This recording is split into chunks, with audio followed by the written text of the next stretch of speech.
lecture today. The Kizuna India-Japan Studies Forum is basically constituted by Mongo Scholars Association of India, which is alumni of Japanese universities and academic institutions of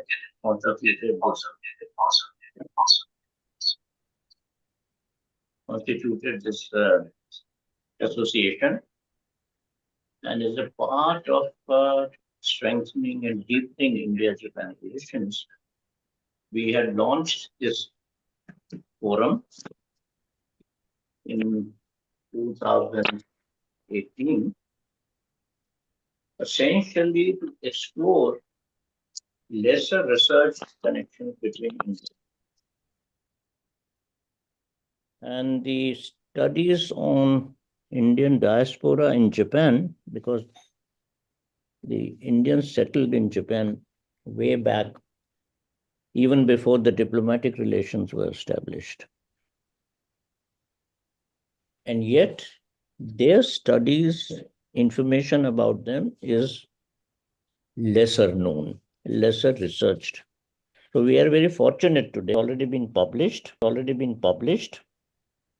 at the Shakespeareans, which was already published and presented at the Shakespeare Society of Eastern India and Tagore Gandhi Institute for Cultural Studies and Service Learning in 2024 recently. And we are really fortunate to have with us Sifra Lentin, a remarkable person who is the author and Bombay History Fellow at Gateway House, Indian Council of Global Relations, a foreign policy think tank in Mumbai. I think you have her CV with you, so I will not read that out. And I'll request Sifra to please conduct this session. Sifra, please. Thank you so much, Dr. Jain. It's a privilege today to chair Mitsuko-san's lecture on the Gujarati diaspora in Japan and the future of Gujarat-Japan relationship. Now, many of you may find the juxtaposition of the Gujarati diaspora in Japan and future of Gujarat-Japan relationship intriguing, as one is a reference to the diaspora with its 150-year history in Japan, and the latter part of the title is a reference to the current bilateral relationship, economic relationship, between Japan and one Indian state, that is Gujarat.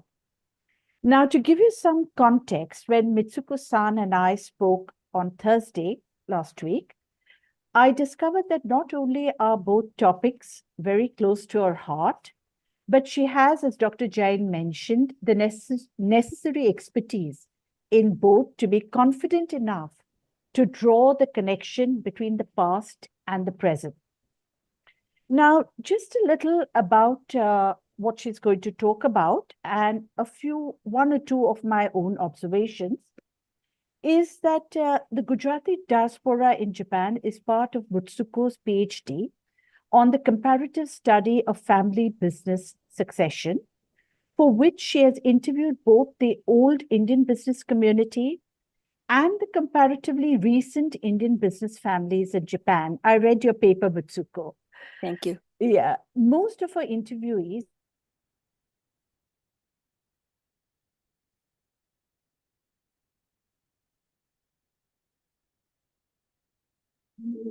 Sound is switched off. Sifra, are you? also mentioned here that Mitsuko is an Indian government scholar currently pursuing her PhD at the Gujarat Technological University in Ahmedabad. The second half of her talk will be on the future of Gujarat-Japan relationship. Here again, Mitsuko, as Dr. Jain mentioned, has the necessary experience as she is the India representative of Harvard. Mitsuko, I hope I've got the pronunciation correct. Yes, it is a Uh, Harvard, and it's a Harvard. Japanese corporation. Yeah, Yes. it's a Japanese corporation, which is a consultancy corporation to Japanese SMEs planning to enter overseas markets.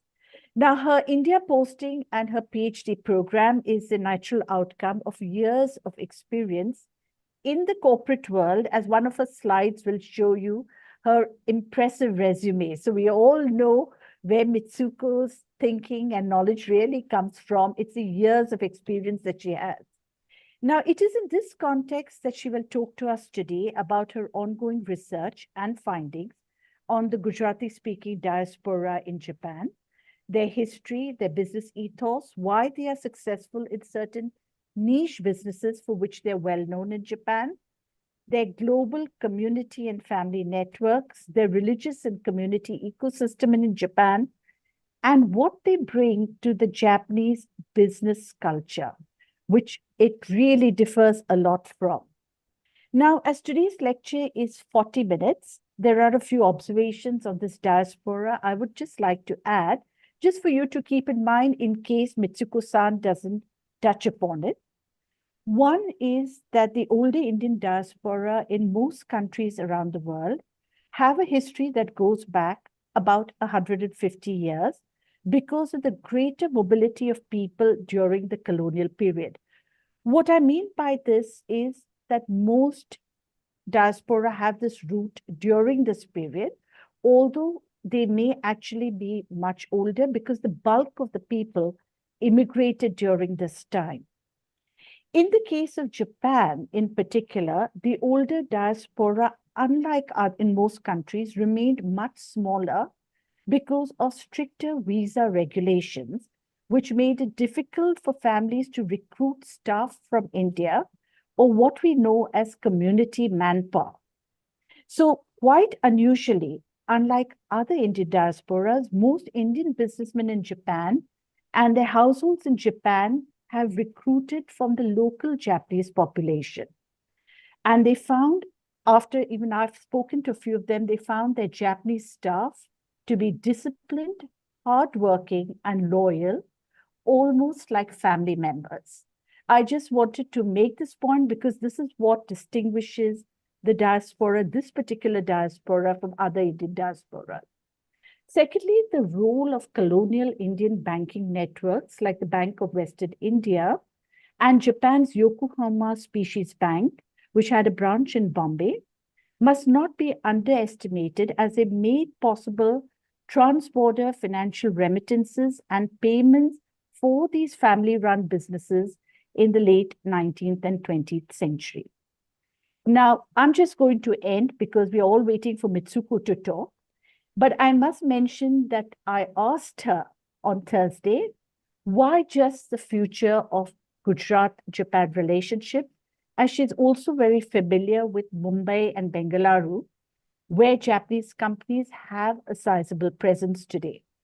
And her response is, I consider myself a Guju at heart, as my first encounter with India began in Gujarat. So over to you, Mitsuko, and we're looking forward to hearing your lecture. Thank you. Thank you so very much for your kind introduction, and then both Dr. Jain and then Ms. Lentin. So this is really a privilege for me to have an opportunity to share my presentation with the respected audience of Kizuna Japan India Study Forum. Thank you so very much.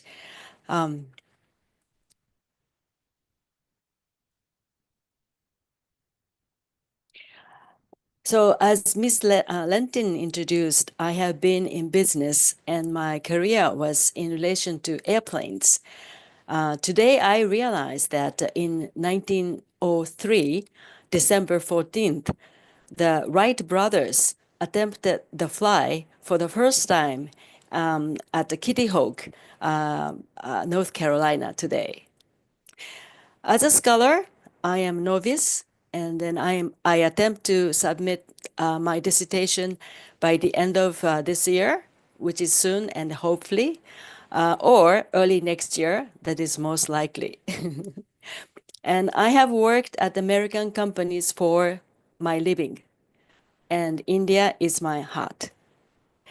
At Gujarat, GTU, publication of two research papers at Scopus Index Journal is mandated. So I picked one topic from the Gujarati Diaspora in Japan and wrote a paper based on my field research. The motivation of choosing this topic is traced back to my childhood. I lived in Kobe in my early years due to my father's assignment. At the back of my house, there was an international school, and I remember many Indian children studied there. Once in a while, one Indian girl of my age came around, and we played together. So I knew there is an Indian community in Kobe. Later, during my tenure at Jet Airways, it is no longer, but those days it was not an airline company, but a general sales agent of airline tickets, and it was called Jet Air. I met one Mumbai-based diamond trader who was a friend of Mr. Naresh Goyal, and he visited Tokyo often to set up its branch office. This field research widened my knowledge, and I made dots into a line. So regarding the diaspora in general, needless to say, its definition is the group of people who have forced to, or chosen to leave their homeland and settled in other country. They preserve their culture and tradition of a homeland. According to Ms. Lentin's paper, the main reasons of leaving their homeland are political or economical or religious issues. But why migration patterns exhibit certain spatial limitations? Indian diaspora is mainly from certain areas like Gujarat, Punjab, or Sindhu. Why are they not from Bihar, for example? So let's take a look at the current Indian diaspora overview. So general Indian diaspora population is said to be 3% of India's 1.4 billion people. That is about 40 million, including people of Indian origins. Means like they are third or fourth generation born and then raised overseas. And 34.6% of them are from urban area, and 26.8% are from rural area. And 40% of the earning member of a family migrates. And 56% says they increased earnings by migration. In 2023 census, India's overseas remittance to homeland counted about 125 billion US dollars. That made 12.4% increase from a previous year. And this amount makes the 3.2% of India's entire GDP. So, and then reason of Indian migration are, the top is in search of employment-related factors, mostly they are male. And second is study. And third is marriage. Among this, 90% is woman. And fourth is a family members' relocation. Their destination countries are America, Malaysia, Saudi Arabia, South Africa, Canada, etc. And then in this chart, red means people of Indian origin, and blue indicates NRI. And in America, there are about 5 million Indians. They are mostly successful. So now I would like to narrow down to Gujarati diaspora to understand why Gujarat is one of the main origins of Indian diaspora. So having a long coastline and using westerly wind, Gujarat has been a place of merchants since ancient times. The Banias and the Bohara merchants sailed to Gulf countries, East Africa, Europe, and Southeast Asia to trade spices, clothes, gold, indigo, pearls, and so on. It is recorded that Gujarati was inscribed on coins on Constantinople. They expanded mercantile networks and advanced shipbuilding technology and navigation skills.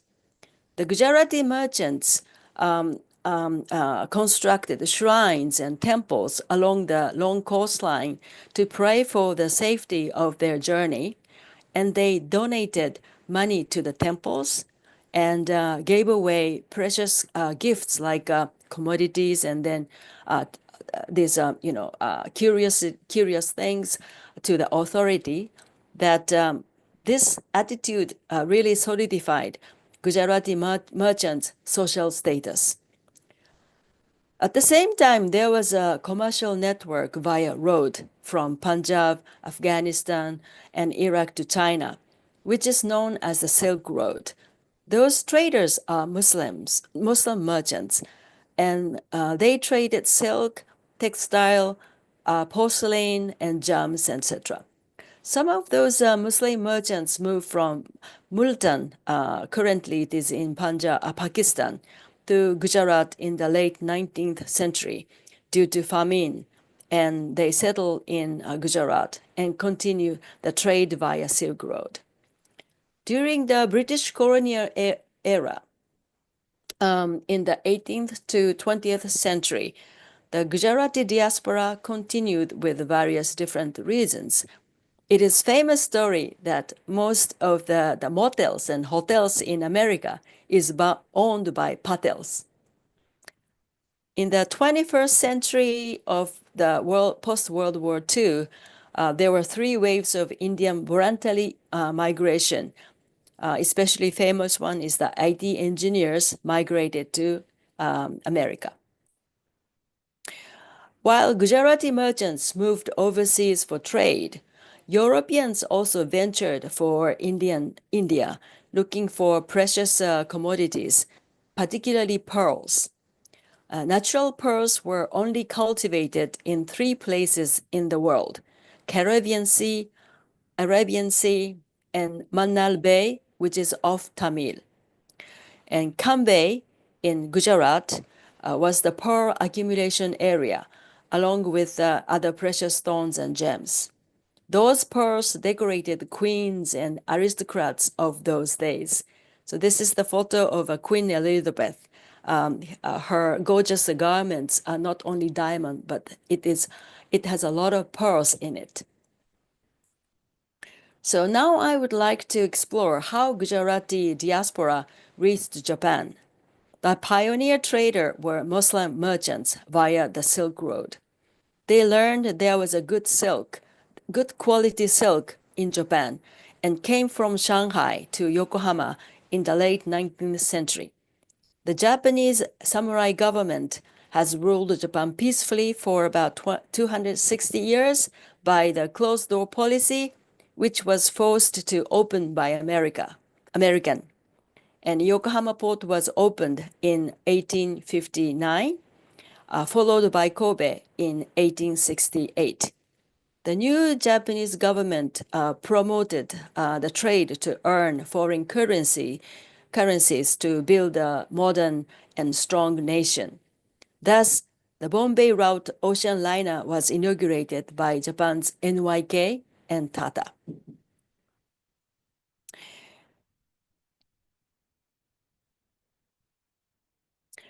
The Muslim Gujarat merchants arrived in Yokohama in the late 19th century to early 20th century, first by road and later by ocean, using the Bombay route, as I said. And they are the old comers.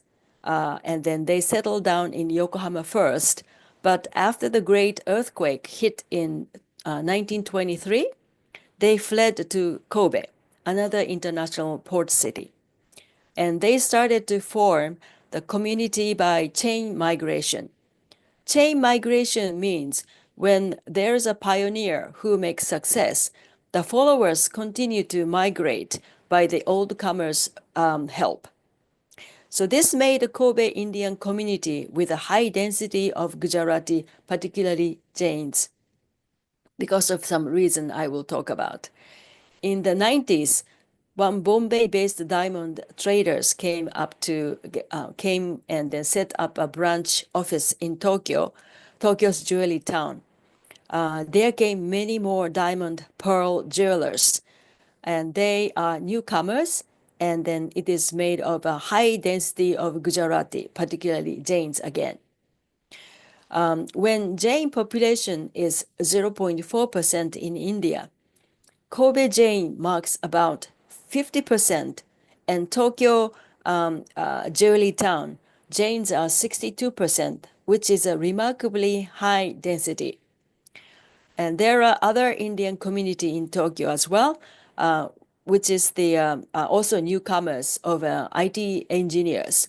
This is, the combination of their origin background is, everywhere in India, north, south, east, wherever it is.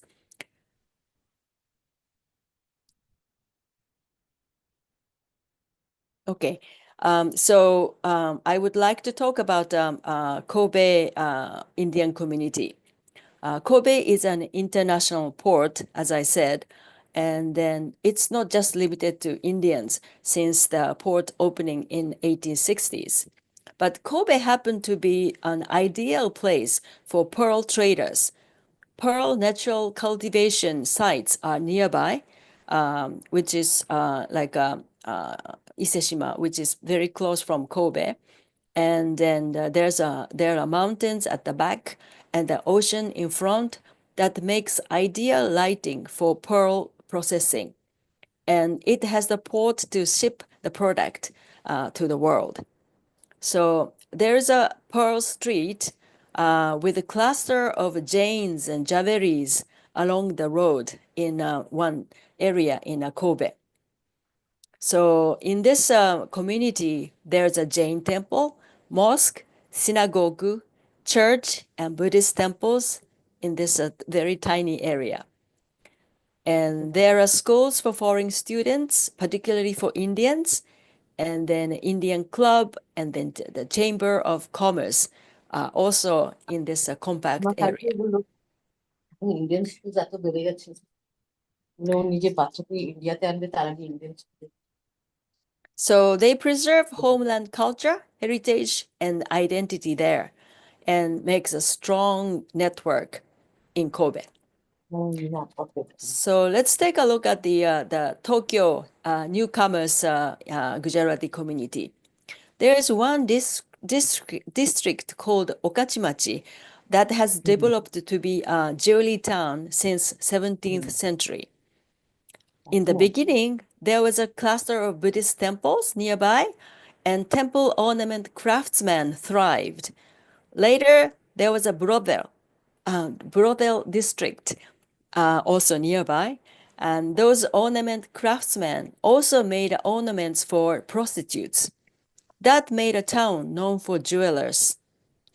And then Gujarati and Marathi diamond merchants started to open branch office in the 19th, and then followed by there many Gujarati people followed the first pioneer.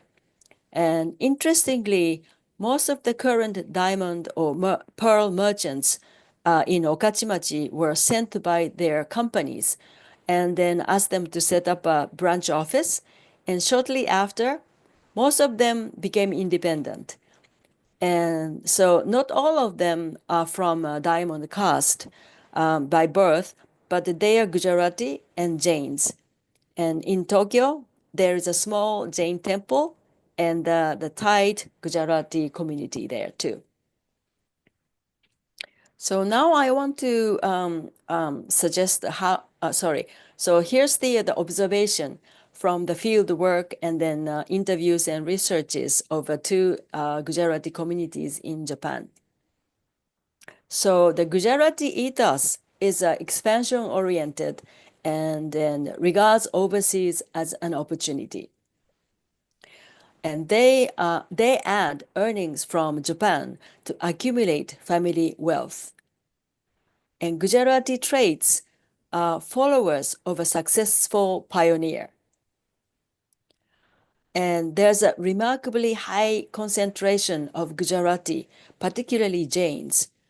They're embedded in the Gujarati community and their own network. And old comers take care of newcomers, even though they do not share business details.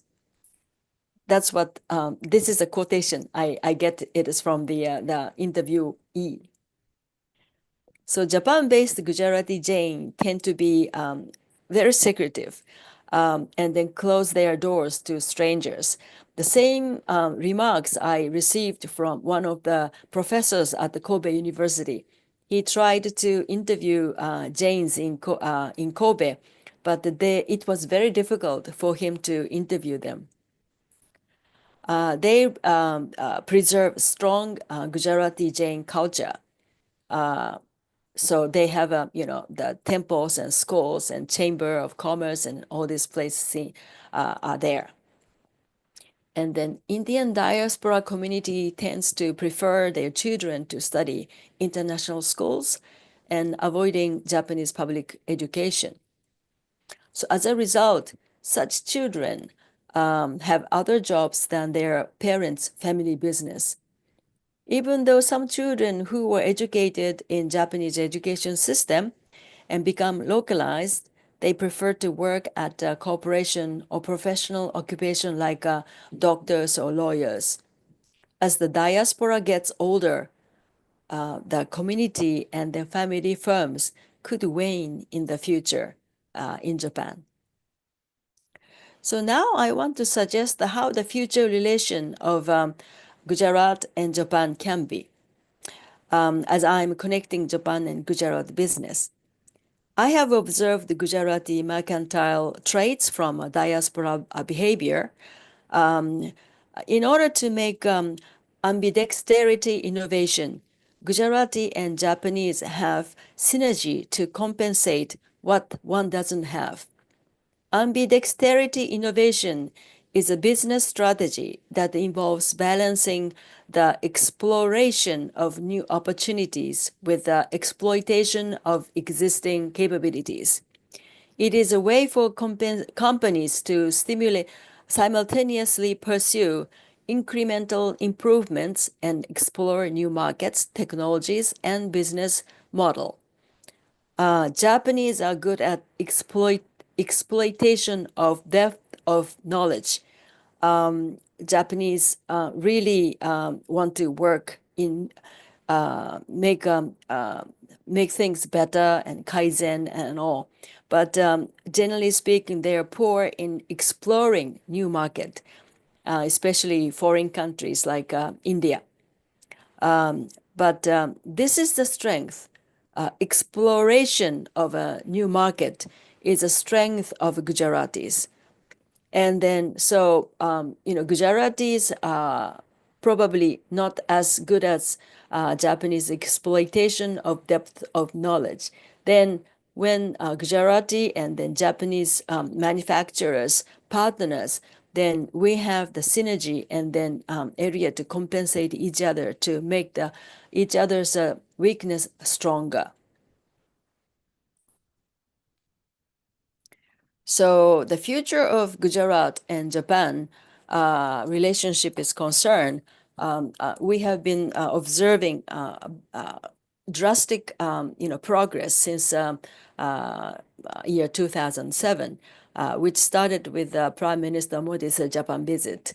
And then vibrant Gujarat Global Summit started in 2009. And then Global Partnership is signed in 2014.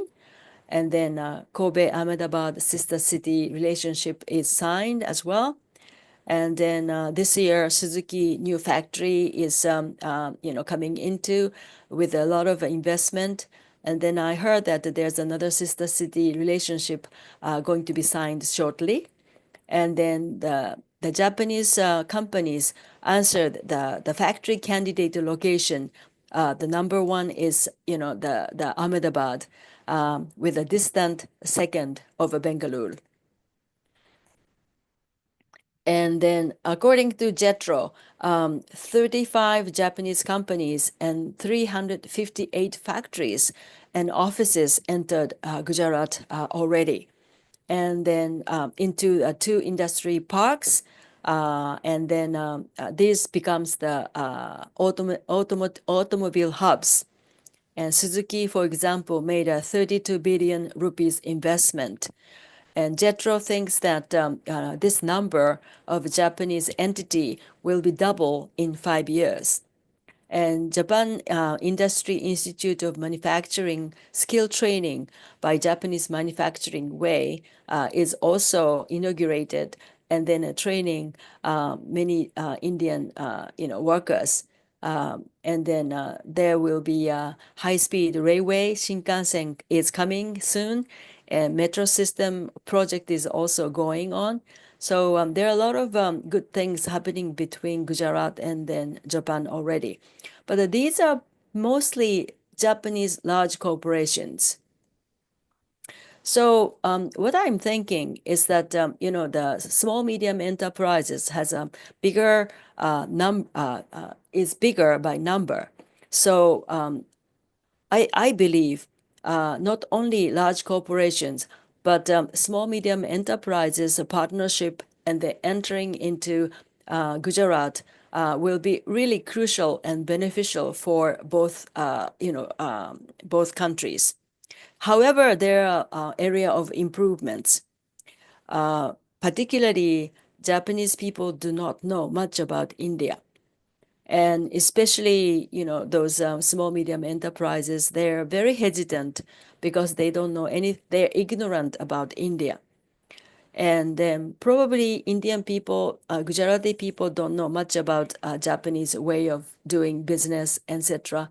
So the education of cultural understanding and the difference of business practices for both parties, this is an area that we really have to work hard and then create more best practice cases.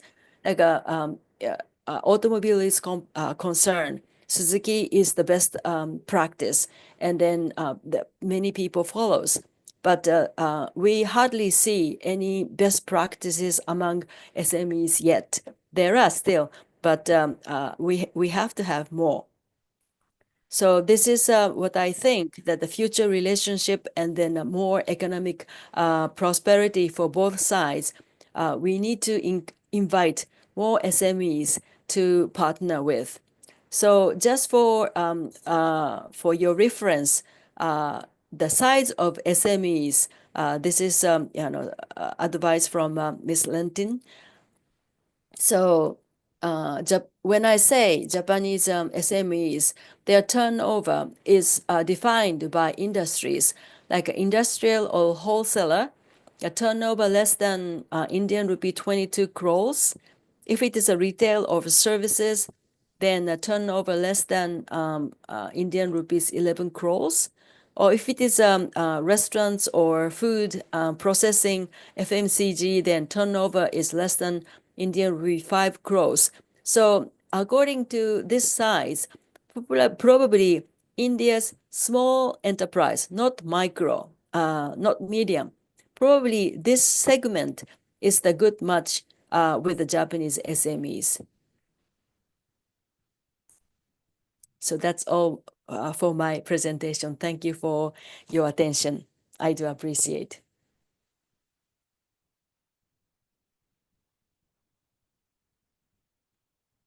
Thank you so much, Mitsuko-san. That was really interesting. So I'm just going to sort of lead with some concluding remarks. Is what I found really interesting in your presentation was the fact that you mentioned that cultural understanding between the two nations is really required to accelerate the growth of business interactions between the two. Although, as you mentioned, there's a lot of synergy between the two, but lack of education and lack of understanding each other's culture, maybe because we haven't interacted that much, but that is the way forward, is one of the things that you mentioned, and I think it's a good point. So that is more soft diplomacy effort and more tourism between our two nations. The second thing I liked, and I think I need to highlight it again, is the fact that you mentioned, I think I'd like you to talk a little more about the ambidexterity of exploration by Indian Gujarati businessmen, Gujarati speaking businessmen, vis-a-vis the depth of knowledge of Japanese businessmen, and how you feel this synergy can be turned into a successful partnership. I think you should talk a little more on that. And why Gujarat? I mean, you have been here, and I wanted you to also basically maybe just comment on why the other states may have lagged behind Gujarat. You know, I mean, I know you have a soft corner, but you have traveled elsewhere in India. So what about our other states? Okay. So let me answer the first one to explain a little more in depth about the ambidexterity from a Gujarat point of view. For example, like India, Gujarati people used to be the traders, and then they have a lot of money to invest. And then by the 1990s, in the modernization onward, those the Gujarati who has a lot of money turn into be an industrialist, and they have the factories and then technologies and all. But you know what I hear from them is that they want to have the technology transfer from Japan, or like the pharmaceutical branch factory set up in Gujarat. That is the main request I hear from the Gujarati industrialist. And then this is a very interesting because Japanese likes to make the technology much better, and then they are trying to refine the products, you know, by themselves. But Indians, rather than they do it, they want to partner with Japanese, and then they borrow, they get the technology or product transferred, and then they will digest it and make it into their own product, and then make their economy better. So you know, Japanese are ready to give away this technology, you know, transfer, which they have spent a lot of time and energy to refine and all. And then once they have a chance to come to Gujarat or India, where it is, and then you know, transfer the technology and partner with Indians, then their market will be widened. So you know, Japanese are not good at, you know, going abroad. But once they do it, and then a partner with a Gujarati industrialist, they are ready. They have some money and then capacity to get the technology transfer. So I think it will make you know, new kind of synergy between two countries. So that's why I thought that you know, the both sides' weakness and the strength can be you know, the compensated, and then make innovation. And the second thing, I think you talk about, you asked me why not other state, right? Of course, you know, till last year, I was working in New Delhi. I mean, Delhi, you know, supporting one Japanese FMCG company to, you know, open up a factory and then etc. So Delhi is good. It is a big, it has a big consumers, and then center of economy and then etc. But I think Gujarat is a kind of backed by government, and then there's a kind of way is the way is paved in a very nice way, like infrastructure is much, much better. And then it is a kind of a government initiative. Whenever we do business, there needs some the transportation, then the road should be better, and then a financial, there's a gift city coming into, and then the financial transaction in India is very tough, and then once they have a financial economic zone initiative by a government, that makes the business easier for both parties. So I am not saying, I'm not against. I love Kerala. I love Tamil Nadu, and I have traveled all these places, and I love these places. But in terms of business, in the short to mid term, I think Gujarat has a certain setup which is rather convenient for Japanese SMEs to enter. So probably once Gujarat is done, I may go to Himachal Pradesh. I think you should come to Maharashtra. Okay, of course, of course. Okay, I'd like to open for other questions. So if anyone has a question, you can put up your hand or just ask Mitsuko-san a question or post it in the chat, whatever you'd prefer.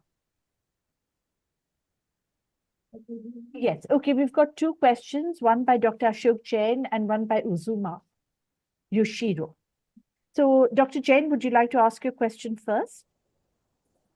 What a brilliant lecture. Thank you very much. Just a small sort of footnote. I think Biharis are predominantly in Mauritius and West Indies. Okay. Yeah. I'm sorry.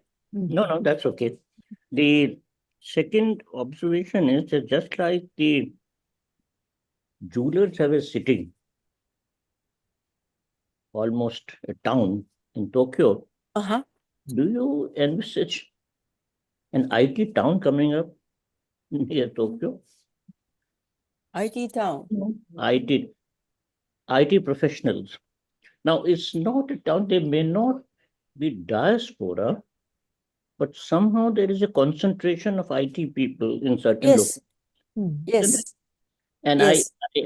I request you to explore if any study has been done on the IT professionals in Japan. That will be very interesting. Yes. The third point I have is about the cultural understanding between the two countries. I think though Gujarat presents a case where people are more in trade and business, it doesn't present a case of skilled workers. Therefore, for me, it appears that in terms of manufacturing setup, the reason of Gujarat is basically what you already pointed out, is the facilitation by the government. But in future, for small manufacturing enterprises, Gujarat may not be the right place. There you may see coming up of other states which are labor intensive, provided, of course, the local governments, the state governments capture this area. Unfortunately, what has happened is that everybody tries to copy what is happening in Gujarat. I think you have raised a very interesting question about the future of SMEs, which are called SMEs in Japan, in India, but may not be. And the next point I would like to point out is that I believe there is an urgent need for Indian universities to Indian universities should provide more opportunities for Japanese students to study. Is totally imbalanced. The number of Indians studying in Japan compared to Japanese studying in India, there's no match at all. The second is that there was a suggestion in an earlier lecture that some of the Japanese young company workers should get a chance of working in Indian companies. Because I think the style of Indian companies needs to be understood, whereas there is much emphasis on exposing the Indians to the Japanese. But I think the reverse is necessary. Yes. No matter Yes. what, we have a history of behind us. That's So right. these are the few points I thought I would like to mention. Thank you. Thank you very much, Dr. Jain. I totally agree with you. I'm sorry I was ignorant that the Bihari, they went to West Indies and Mauritius. I didn't know. Although I have a friend, when I was studying at MAS University, there was some Mauritians. And I didn't ask them where they're originally from, but I should have asked. So this is a good point I learned today. Thank you so very much. Point I can mention that my brother, who is a professor for JNU, is a known scholar for diaspora, and he has worked on the Indians in West Indies. I see. Okay. Thank you so much. In terms of a jewelry town, whether there's a IT town, there is a IT town in Tokyo, which is called Kasai. And then there are a lot of Indians from all over, south, north, east, wherever it is, not just limited to Gujarati. There is a study by Kobe University professor or Chiba University professors. The papers I read is in Japanese, but it is very interesting. So probably I can pursue the study of Indian IT engineers cluster in Japan. Thank you In very Tokyo. much. I will try. I will try. And then also, I do agree that Dr. Tripathi, late Dr. Tripathi, wrote in his book that money lenders and then merchants, they are interested only in money, so they do not care for quality or R&D and etc. And then it is very true. Just because they become industrials because they have a lot of money and then convert in, invest in the factories and all. But they do not spend much money on R&D because once they spend R&D, then that will have to reflect on the prices. And then Indian people are very price sensitive. Say they don't want to lose money. And then R&D is not a common thing among the Gujarati industries.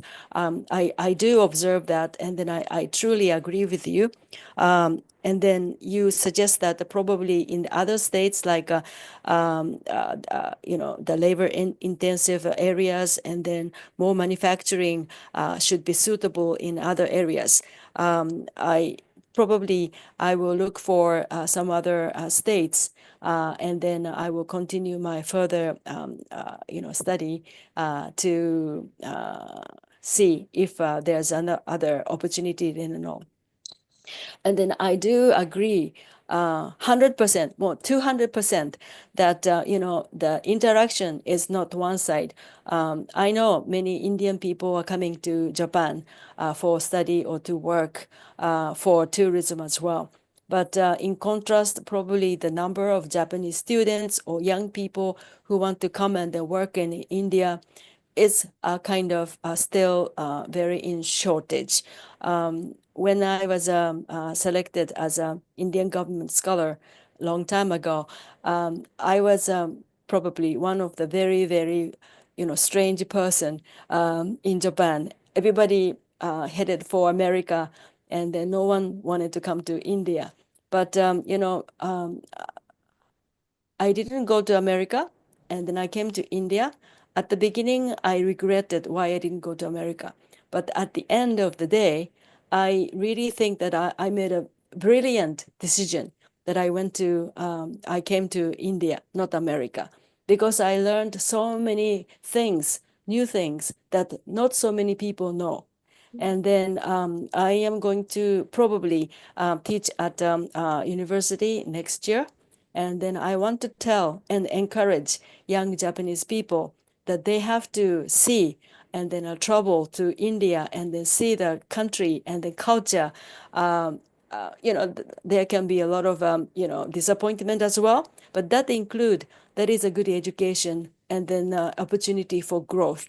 So I want to encourage young people and then come to India. I will swear I will do my best. Thank you so much. I was also one of the crazy persons to go to Japan for physics in 1963 Physics. because I got a scholarship. Okay. Okay. Okay. Mitsuko-san, I just wanted to actually flag that I wrote a paper, policy paper, which has been sent to the government on providing work visas for foreign students studying in India. So Okay. hopefully, if things go well and more Japanese students come here and they change policy, then they are likely to get the work experience that they require and to live and understand Indian culture and the work culture in particular. So which Yes. will help, Yes. Yeah. And then Japanese who come to India, I think they have to live with Indian friends and then eat Indian food and live like Indians.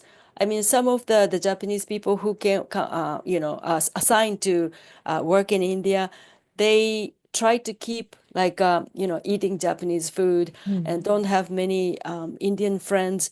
That doesn't help them understand the culture. I share the room with the Indian, the roommates, and then, a lot of friends, and then eat and then live like Indians. And then I still don't know much about India, but that really helped. So I want to encourage young people in such a way. Thank you so much. Okay.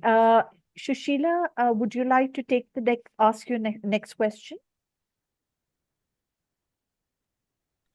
Thank you so much, Mitsuko-san. A wonderful presentation. I have one question. In last year, we had one international conference where Hiromu Nagashima Sensei, he had presented a paper and he talked about Japanese interpreter's manual, Yakushi Chotanwa. And it is actually, if you read our book, which has been published, Geographies of Exchange between India and Japan, you will find the chapter. So Okay. I want to know, Moru merchants were coming from Persia, and the Japanese, they had prepared an interpreter's manual, a very voluminous interpreter's manual, Yakushi Chotanwa, which had Hindi, Urdu words, etc., etc. So these Gujarati merchants, were they using this interpreter manual? I mean, what language were they using with while interacting with the Japanese merchants? Was it Moru language? I didn't ask the question, but it looks like these people are very kind of linguist. And then most of the diaspora in Kobe, they speak very fluent Japanese.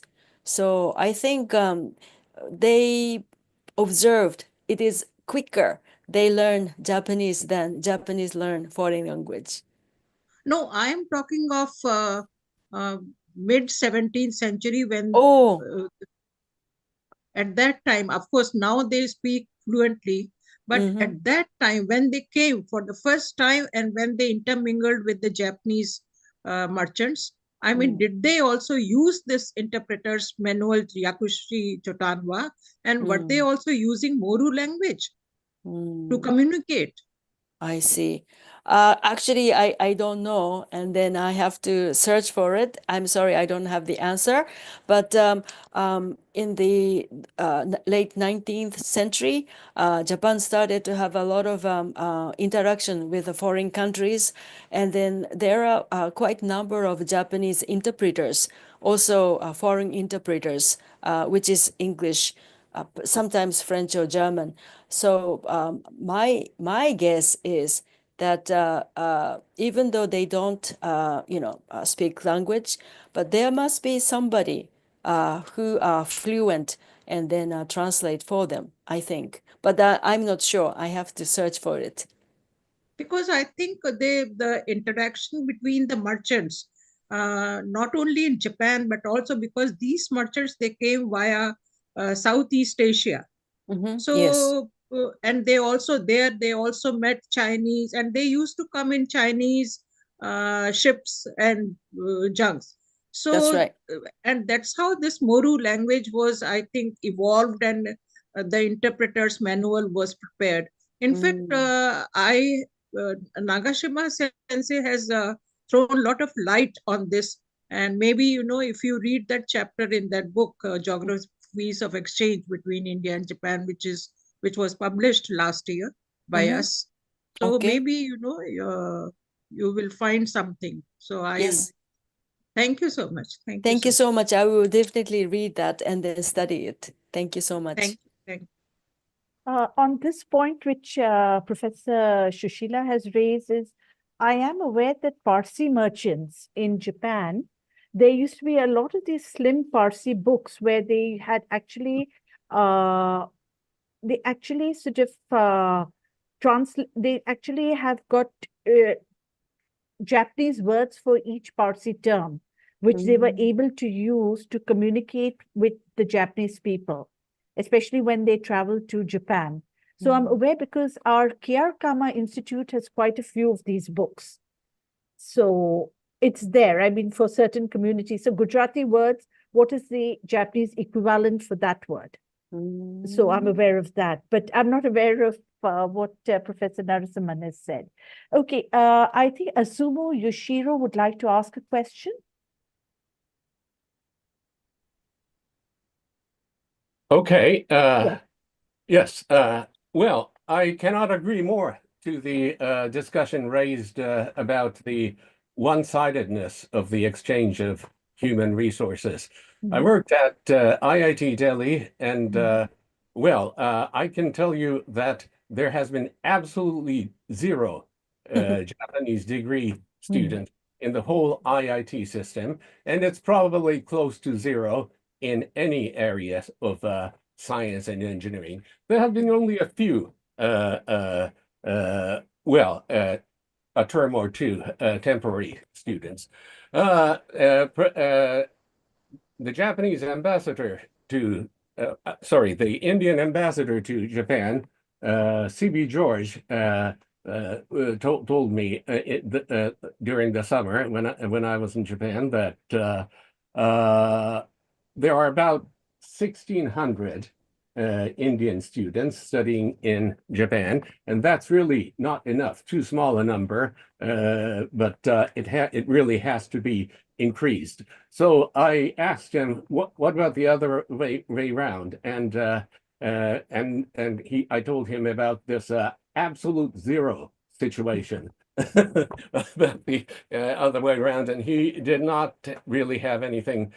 He could not really say anything about it. So the awareness of this really has to be raised, and I'm glad that it has been discussed in this meeting. And regarding Mitsuko-san's presentation, I thought this was about Gujarati diasporas in Japan, and you started talking about Gujarati diasporas, and you gave me the impression that they are a fairly, rather, how can I say, not a very open community, secretive, and confined to some well, small quarters in Kobe and Tokyo, and mostly jewelry costs or something. I mean, craftsmen, I believe. And then the talk shifted to the necessity of synergy between the Japanese and the Gujarati and the Gujarati industrialists and all that. So there was a little bit of a jump there. And I would like to know what you might think would be the role of the Indian diaspora, Gujarati diaspora in Japan, and concerning this synergy that we hope will develop and expand and will lead to various interesting, good developments. Yeah. Yeah. Thank you, sir. It is a very, very, very difficult question for me to answer. Actually, probably I can imagine, the Jains have a certain practice in ancient time. Probably it is stopped, but I don't know whether they are carrying on still. They have a whole system of education, like since childhood, they teach them how to calculate, how to keep book, how to run the business since childhood. That is a kind of a secret among Jains, and then they're not supposed to disclose what is educated. So they're very good at the calculation and then all this business knowledge and all. So probably that is a part of kind of their DNA that they try to. They're very friendly, nice people, but in terms of sharing their privacies or something which is not open, they don't like to share. Like Americans, they like to share their privacy even before I ask anything. So that is a kind of DNA they are having. So that doesn't mean that they are like a cold people. They are very warm, and then they treat me nicely. So I just want to make sure that they are secretive. Doesn't mean that they are not nice people. It is a business practice. And then your question is very difficult. How their diaspora, Indian diaspora in Japan, have a role in Japan. It is. Well, I don't know. for the sake of the cooperation between Gujarat and Japan. Yeah. I think they are a very good bridge between two countries, and then Yes. like a sister city relationship. I think Kobe community contributed a lot, and then is that right? right. I think many people studied in Kobe because of the diaspora people living in Kobe, and then Kobe University relationship. There are very famous professors in Kobe University who specializes in India study in general and all. So and then they third generation, second generation, and they are very fluent in Japanese, and they naturalize. Their nationality is already Japanese and all. So they make a good bridge. If not very big impact, but I think they are making a really good, culture bridge between two countries, I think. Yeah, let's be hopeful. Thank you very much. Thank you. Thank you so much for that question. I wanted to ask you a question, Mitsuko-san. Yes. Is that you talked about the family businesses, Indian family businesses in Japan. What about the SMEs that you spoke about, the Japanese SMEs? Are they family owned? What is the structure for most of them? I think in Japanese family businesses, there's a big difference between before World War II and then after, because the family system has changed. And Right. Japan, there are the largest centennial companies, or more than 2 centuries, 3 centuries. Some family business is dated back in 6th century, and then more than 1,000 years they are lasting, and then that is a very peculiar in the world of family business. Of course, like Philippines, and then Thailand, Italy, even America, there are many family businesses, but Japan is particular because of the longevity wise. It was because of the Japanese family system made it possible. And then that family system was kind of banned and then abolished by American occupation government. And then the lifestyle and then family system changed after the post-World War II. That has a negative impact recently, that Japanese family businesses are losing successors, and that becomes the problem. And then even if their revenue is making a good result, just because they don't have a successors, they have to give up and then close the business and such. But the good news is those family businesses that doesn't have successors are kind of merged or purchased by other companies, and then small companies become larger, and then even the companies with successors. The Japanese tendency of a family business is trying to grow into larger companies or become public or something, and that gives the more opportunity for employment. And meanwhile, Indian family business, whoever I interview, they want to continue to be private, and they want to keep the family wealth within the family. So this has a pros and cons. But in Japanese family business, because of the shortage of successors in recent time, some are closed down, but they have a chance to grow into a bigger corporation and run by the professional managers and all. Okay. Dr. Jain, would you like to say something? Your hand is still up.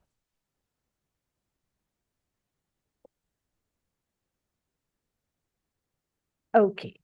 I think our time is up. It's at 4 o'clock. Does Yes. anyone have any questions? Okay, I think we can close for today. Thank you so much, Mitsuko-san. Thank you so And much. on behalf of Kizuno Mosai, I'd like to thank you and for all the trouble that you've taken to give this lecture. And would Dr. Jain like to say something?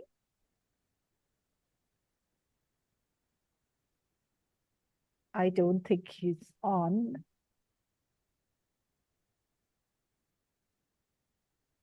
No.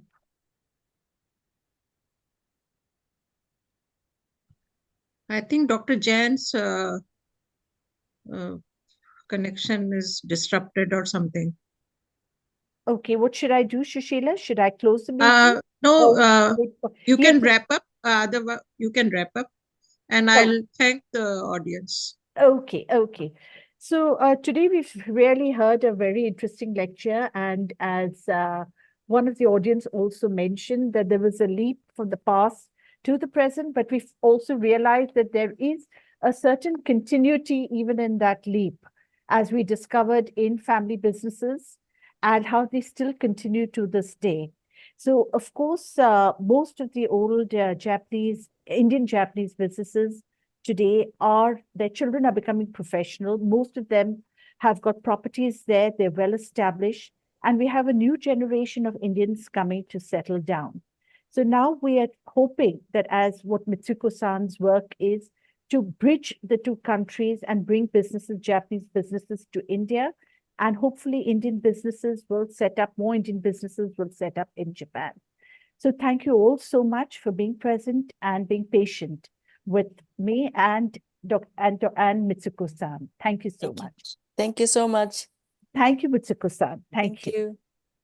On behalf of the Kizuna India-Japan Study Forum, I thank everybody for participating in this lecture, in this wonderful lecture, which was chaired by Sifra Lentin. She is a living encyclopedia, I must say, and very a very eminent scholar researcher. And it was really a pleasure having Mitsuko-san. She calls herself Guju. I mean, she prefers calling herself Guju, but I'll call her Indian. So, I just want to inform everybody that all these lectures are recorded and are available on YouTube.